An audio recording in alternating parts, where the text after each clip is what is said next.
Hello students, how are you. आज हम CBSE class 10 maths के चैप्टर 6 ट्रायंगल्स की एक्सरसाइज 6.2 का क्वेश्चन 7 उसको सॉल्व करेंगे। क्वेश्चन 7 क्या कहता है, ध्यान से सुनना। Using theorem 6.1। थ्योरम 6.1 क्या है? Basic proportionality theorem.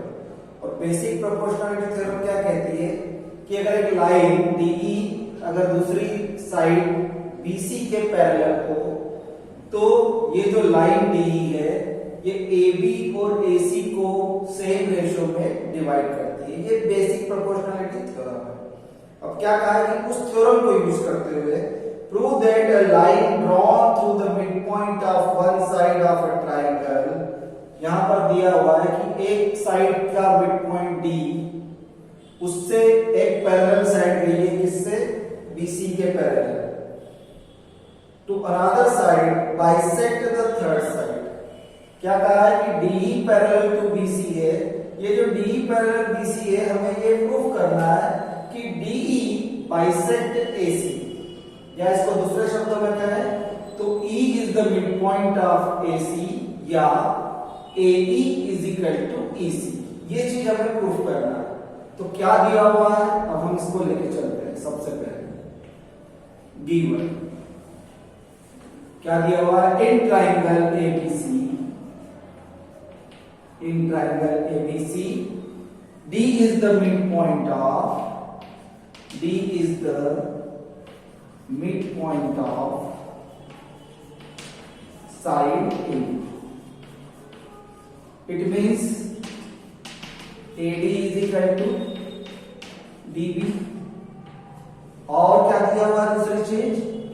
DE parallel to BC, DE parallel to BC। ये दो चीजें दी हुई है। हमको क्या प्रूव करना है? What we have to prove? We have to prove that AE is equal to EC। It means DE bisect AC और AE is equal to EC. Now proof. Now we come to proof. कैसे prove करेंगे? यहां आपको theorem 6.1 को use करना है। Theorem 6.1 क्या कहती है? अगर एक लाइन दूसरी लाइन के पैरेलल हो तो वो जो अन्य दो साइड्स हैं उनको सेम रेशियो में डिवाइड करती है। ठीक है? Since in triangle ABC, since DE parallel to BC, okay, so by theorem 6.1 or BPT theorem क्या होगा? AD upon DB is equal to AE upon EC हो जाएगा by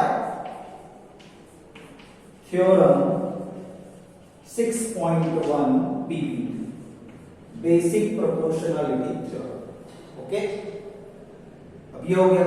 लेकिन क्या दिया हुआ है? AD is equal to DB, but AD is equal to DB given.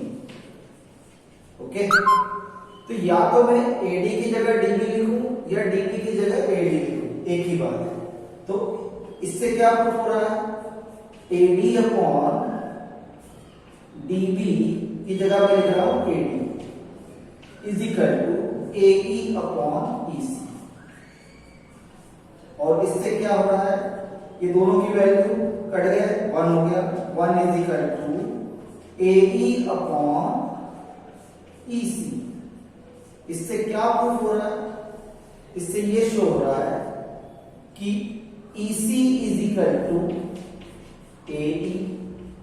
और जब AC और EC इक्वल हो गए, इसका मतलब E क्या हो गया? मिड पॉइंट हो गया। तो E is mid point of AC।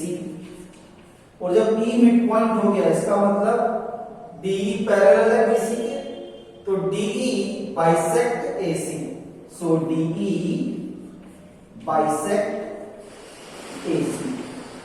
यही हमको प्रूफ करना था। hence proved. I hope you understand this theorem. Okay.